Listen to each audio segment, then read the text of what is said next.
519번 동영상에 이어서 각 공들 사이에 약간의 간격을 만든 다음에 N개의 공을 쌓아서 바닥으로부터 높이가 H인 곳에서 자연낙하시키겠습니다. 이렇게 했을 때 맨 꼭대기에 있는 N번째 공이 튕겨서 도달하는 최대 높이 구하기 해보도록 하겠습니다.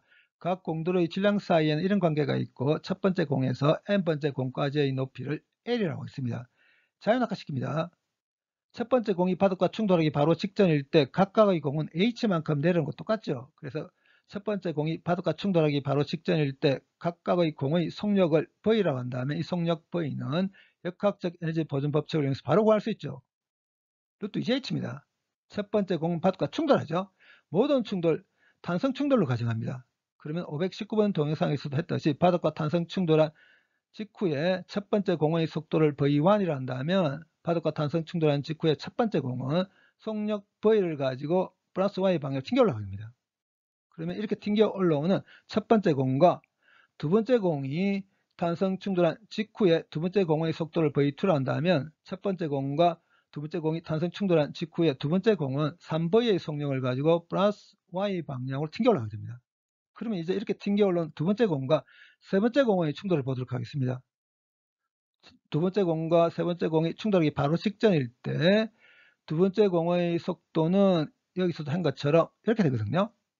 세 번째 공은 V의 속력을 가지고 밑으로 내려가고 있는 과정상의 한순간이죠. 두 번째 공과 세 번째 공이 충돌합니다. 어떤 타입의 충돌이 일어난다 하더라도 충돌 직전과 직후에 총 운동량 보존돼야 되죠. 그러면 충돌 직전일 때 두 번째 공의 운동량은 V2에 m를 곱하면 되죠. 그리고 세 번째 공의 운동량은 마이너스 V에 m를 곱하면 되거든요. 두 개 더해버리게 되면 두 번째 공과 세 번째 공의 충돌 직전일 때 총 운동량입니다. V2가 이렇게 된다고 했으니까 이렇게 바꾸겠습니다. 두 번째 공과 세 번째 공이 탄성 충돌한 직후에 두 번째 공의 속도를 V2', 세 번째 공의 속도를 V3라고 했습니다. 그러면 탄성 충돌한 직후에 두 번째 공의 운동량은 V2'의 m를 곱하고 세 번째 공의 운동량은 V3의 m를 곱해서 더해버리게 되면 두 번째 공과 세 번째 공이 탄성 충돌한 직후에 총 운동량이죠. 보존돼야 됩니다. 같아야 되죠.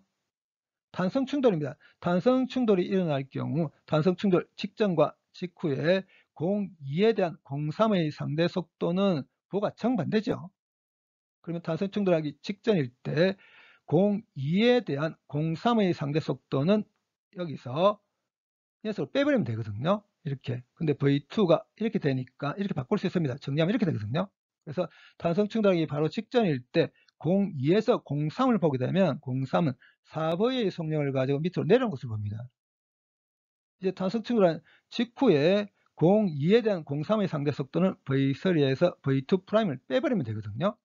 탄성 충돌하기 직전, 직후에서 02에 대한 03의 상대 속도입니다. 둘 사이의 부호가 정반대입니다.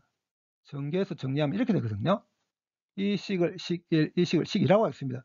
V2'은 구하지 않겠습니다. V3만 구하겠습니다. 그래서 V3를 구하기 위해서 식2에 m를 곱한 다음에 식1에서 빼버리겠습니다. 그래서 V3 구해보면 이렇게 되거든요. 여기서 분모와 분자를 m2로 나누겠습니다. 그럼 이렇게 됩니다. m2가 m3에 비해서 훨씬 큽니다. 그러면 m2분의 m3는 1에 비해서 훨씬 작겠죠. 그래서 무시하겠습니다. 이렇게 두 번째 공과 세 번째 공이 탄성 충돌한 직후에 세 번째 공은 7V의 속력을 가지고 플러스 Y 방향으로 튕겨 올라갑니다. 그럼 이렇게 튕겨 올라오는 세 번째 공과 네 번째 공의 충돌을 보도록 하겠습니다. 그러면 이렇게 세 번째 공과 네 번째 공이 탄성 충돌한 직후에 네 번째 공의 속도를 V4라고 한다면 이 V4도 앞서 구한 비슷한 과정을 거쳐서 구해보면 이렇게 되거든요. 여기서 분모와 분자를 m3로 나누겠습니다. 그럼 이렇게 되거든요. m3가 m4에 비해서 훨씬 큽니다. 그러면 m3분의 m4는 1에 비해서 훨씬 작을 거라서 무시해 버리겠습니다. 세 번째 공과 네 번째 공이 이렇게 탄성 충돌한 직후에 네 번째 공은 15V의 속력을 가지고 플러스 Y 방향으로 튕겨 올라가게 됩니다.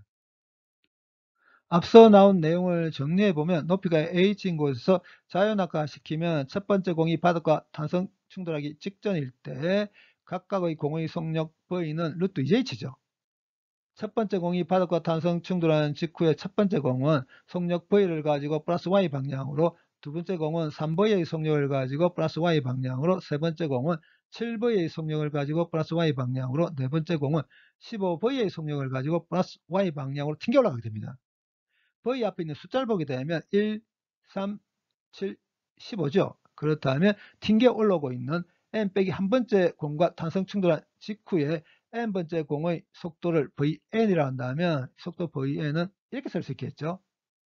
n 번째 공이 탄성 충돌한 이유만 생각하면 탄성 충돌한 직후에 n 번째 공의 운동 에너지는 탄성 충돌한 위치로부터 n 번째 공이 최대 높이에 도달하는 순간 중력 포텐셜 에너지로 전환되게 되죠. 탄성 충돌한 위치로부터 n 번째 공이 도달하는 최대 높이를 H'이라 한다면 중력 포텐셜 에너지는 이렇게 되게 될 겁니다. 두 개를 같게 놓아서 H' 구해보면 이렇게 되거든요. Vn이 이렇게 되고 V가 이렇게 되니까 대입해서 H' 구해보면 이렇게 됩니다.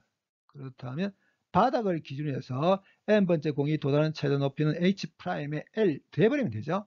이렇게 됩니다. 그러면 예를 들어서 1m 높이에서 자연낙하시킬 경우 n번째 공이 1000m에 도달하게 하기 위해서는 필요한 공의 최소 개수 구하기 해보도록 하겠습니다. L이 작다고 가정해서 무시해 버리겠습니다. 1m 높이에서 자연낙하시킨다면 이렇게 되면 되죠. 그러면 여기 n승 빼기 1이 루트 1000이면 되고 루트 1000이 31.6이거든요. 이 녀석을 우변으로 옮겨버리게 되면 여기 n승이 32.6이면 됩니다. 근데 공의 개수는 정수죠. n이 5면 30입니다. 그래서 제일 위에 있는 공이 1000m에 도달하기 위해서 필요한 공은 6개 이상이어야 됩니다. 그럼 최소의 개수는 6개겠죠. 만약에 공의 개수가 5개일 경우 1m에서 자유낙하시키게 되면 5번째 공이 도달하는 최대 높이가 대략 960m 정도 됩니다. 6개의 공을 쌓아서 1m에서 자유낙하시켜 버리게 되면 6번째 공이 튕겨서 올라가는 최대 높이가 3970m 정도 됩니다.